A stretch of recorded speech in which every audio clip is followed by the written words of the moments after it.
les estimations de rendement énergétique sont fiables. C'est vraiment un outil complet de prise de décision stratégique. 4 phases clés, je dirais, négocier ce prix dans les meilleures conditions, en identifiant les risques cachés. Bonjour et bienvenue sur Dolphinergy, le podcast qui met en lumière les enjeux techniques et stratégiques des secteurs de l'énergie et de l'industrie. Dans le cadre de transactions de plusieurs millions d'euros, il est crucial d'évaluer les risques et la performance d'actifs renouvelables. C'est là qu'intervient la due diligence technique, communément désignée TDD. Aujourd'hui, nous discutons des raisons pour lesquelles la TDD est essentielle, quand elle doit être réalisée et comment elle soutient les décisions majeures en matière de financement, de refinancement, de vente ou d'acquisition d'actifs éoliens et solaires. Pour en parler, nous sommes rejoints par Nicolas Lecoeur, consultant énergie renouvelable, qui accompagne nos clients dans la réalisation de TDD en France et à l'international. Bonjour Nicolas, ravi de t'avoir parmi nous. Bonjour et merci de m'accueillir. Pour commencer, est-ce que tu peux nous parler un peu de ton parcours, de aussi ton rôle chez 8.2 Advisory, qui est une filiale du groupe Dolphins? Bien sûr, tout à fait. Donc, au long de ma carrière, j'ai eu l'opportunité de travailler dans le secteur des énergies renouvelables sur plusieurs continents et à toutes les phases de cycle de vie d'un projet. Ça m'a permis de comprendre globalement comment les projets évoluent, du concept jusqu'à la mise en œuvre et à l'implémentation. Donc chez 8.2 Advisory, mon rôle de consultant consiste dans un premier temps à suivre les projets auprès de nos clients, c'est-à-dire de comprendre leurs enjeux, de superviser les analyses techniques et les livrables. Je suis également impliqué dans la stratégie commerciale, de sorte que nous répondions toujours à ces besoins en phase avec les tendances de marché. C'est assez complet. On aura l'occasion plus tard dans le podcast d'approfondir la conception et la mise en œuvre de tes projets de TDD. Mais avant ça, pour comprendre un peu mieux, est-ce que tu peux m'expliquer tout d'abord qu'est-ce qu'une due diligence technique et pourquoi c'est une étape cruciale finalement dans les transactions financières d'actifs renouvelables? Alors, la due diligence résultant d'une transaction porte sur 3 volets stratégiques d'un investissement qui sont d'ordre juridique, financier et technique. Donc chez 8.2 Advisory, nous nous concentrons sur la revue technique, qui est une évaluation indépendante et complète d'un projet éolien, solaire ou de batterie, afin d'évaluer leur faisabilité, la performance et les risques spécifiques au projet. Donc en résumé, cela assure aux investisseurs, aux prêteurs et ou aux vendeurs qu'un projet est robuste, bancable et durable d'un point de vue technique. Alors, le champ d'intervention d'une TDD comprend, et c'est assez large, une revue de la configuration du projet, c'est-à-dire des plans, des choix de technologie, que ce soit sur les turbines, les modules photovoltaïques, onduleurs, etc. L'obtention des permis et bien évidemment la conformité environnementale, une revue foncière, incluant par exemple le bail emphytéotique et les contrats de servitude, des conditions de raccordement au réseau, la révision du schéma contractuel, le PC, TSA, TSMA, etc. Le modèle d'affaires qui peut être retenu, que ce soit un PPA, un contrat for difference ou une réponse aux appels d'offres de la Commission de la régulation de l'énergie. Et bien évidemment un examen poussé des entrées du modèle financier, que ce soit CAPEX, OPEX, de cycle de vie, ou encore du rendement énergétique et révision d'études de productibles tierces. Voilà. Et pour les sites en opération, bien évidemment, il y a une analyse des performances ou de la disponibilité des machines. Donc au-delà de l'aspect technique, c'est vraiment un outil complet de prise de décision stratégique. Donc finalement, c'est une étape assez indispensable dans le processus d'investissement. Si je comprends bien, ça permet d'avoir une vue d'ensemble, notamment grâce à la revue qui est quand même en 9 points, assez complète. Qui a un intérêt à faire une TDD et dans quel contexte on est amené à en faire une? Alors oui, tout à fait. Les TDD, elles sont nécessaires dans plusieurs contextes que nous pouvons globalement regrouper en 2 catégories. On a d'une part les activités de fusion et acquisition, et d'autre part les besoins de financement ou refinancement. Donc si on commence par les activités de fusion-acquisition, le besoin d'expertise d'indépendance peut être du côté acheteur ou vendeur. Donc une TDD côté acheteur soutient des décisions d'acquisition en vérifiant la robustesse technique de l'actif et en identifiant les risques cachés ou les coûts afférents. Donc elle aide les acheteurs à valider un prix d'achat ou à négocier ce prix dans les meilleures conditions contractuelles et à négocier des garanties.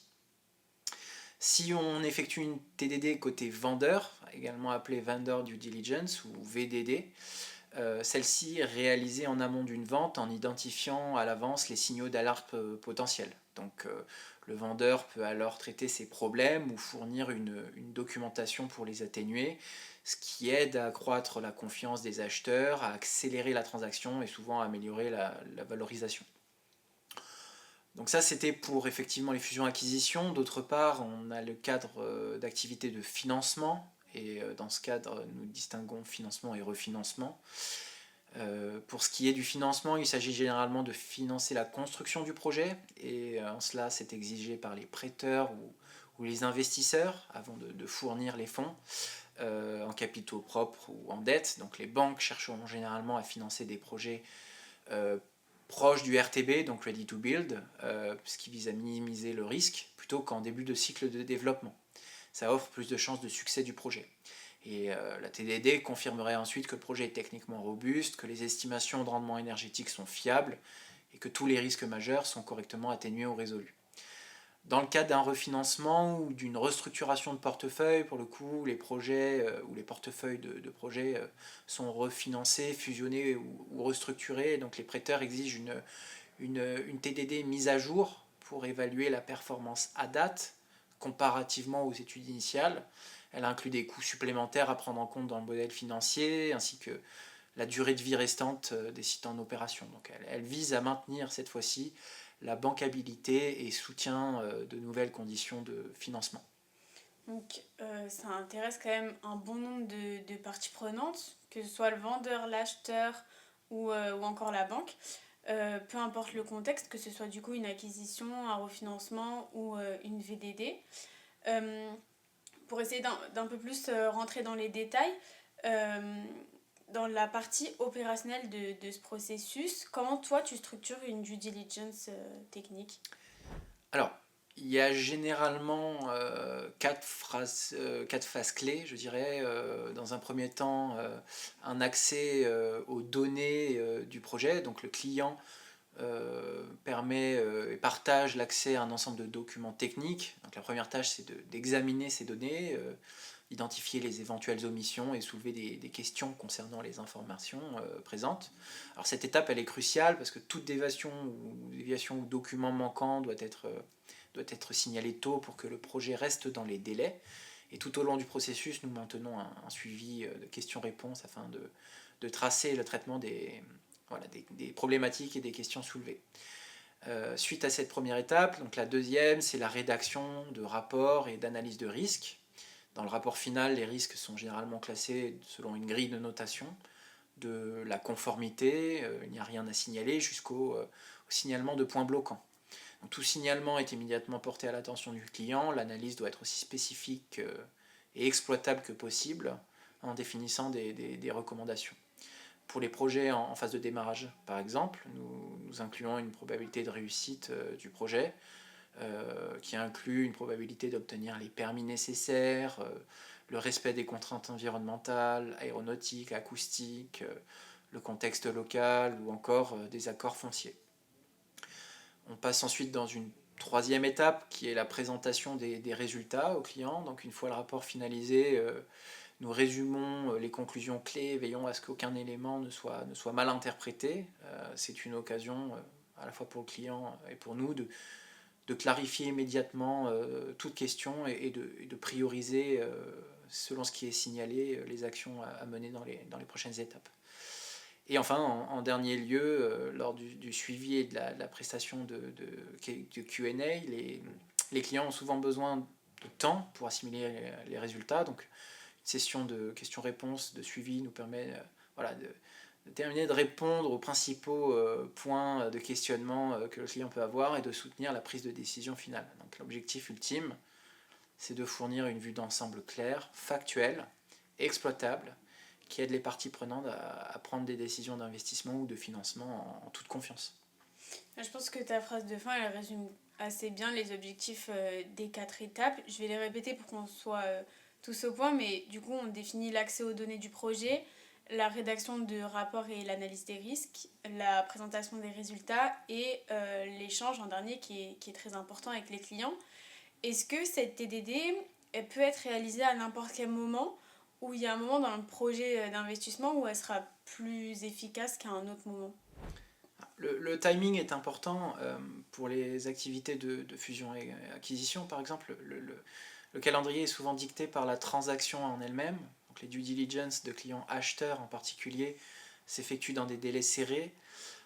Pour le financement, il est important de planifier la TDD en amont. Les prêteurs et investisseurs ont ensuite besoin de temps pour terminer leur processus d'approbation interne avant la clôture financière. Cependant, un projet évalué trop tôt dans son cycle de développement présente plus de risques pour une banque. Il s'agit donc de trouver un juste équilibre pour exécuter la TDD. Dans le cadre d'un refinancement, cela dépend en grande partie des objectifs stratégiques du propriétaire. Par exemple, préparer la consolidation du portefeuille ou optimiser les conditions d'endettement. Ok, donc si je résume, pour chaque projet, le moment le plus opportun, il est différent, mais il faut quand même avoir conscience qu'en début de processus, il va falloir inclure cette étape dans son rétro-planning et donc trouver le bon moment pour l'acheteur et le vendeur, deux parties soient OK. En parlant de ces deux parties, est-ce qu'il y a des différences d'approche lors d'une due diligence du côté de l'acheteur ou du vendeur? Oui, tout à fait. Du côté de l'acheteur, l'accent est souvent mis sur l'identification du plus grand nombre possible de risques non bloquants pour réduire finalement le prix d'achat et se positionner. A contrario, du côté du vendeur, l'objectif est de minimiser ce risque afin de défendre le prix de vente le plus haut possible. Mais quelle que soit la nature du client pour lequel nous travaillons, notre rôle reste le même, être objectif, transparent et factuel dans notre analyse. Et c'est cette impartialité-là qui instaure la confiance entre toutes les parties, acheteurs, vendeurs, prêteurs et conseillers finalement. Et bien, on arrive déjà à la dernière partie du podcast. Celle-ci va porter sur les perspectives et ma question est la suivante. Et avec cette question, je vais faire appel à tes années d'expérience. Quel conseil tu donnerais à un investisseur ou même un développeur de projet qui doute de la valeur d'une TDD? Alors, pour le financement ou le refinancement, une TDD, c'est généralement une condition préalable de la banque ou de l'investisseur, donc qui exigera un audit technique indépendant avant de libérer les fonds. Donc cela, cela défend la viabilité du projet afin de rembourser la dette. Euh, pour les opérations de fusion et acquisition, une TDD fournit un aperçu essentiel, je dirais, de l'intégrité technique et des performances de l'actif.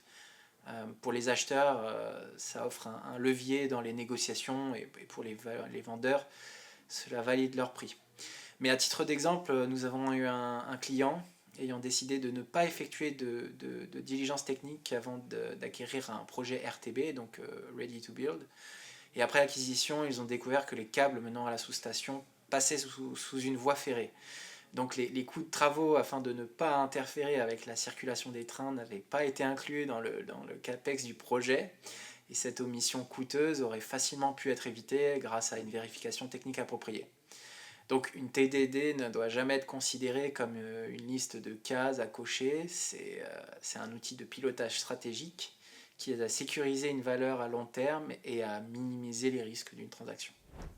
Eh bien, merci Nicolas pour cet échange. Ce qu'on peut retenir, c'est que la due diligence technique, ça ne se résume pas à un simple audit.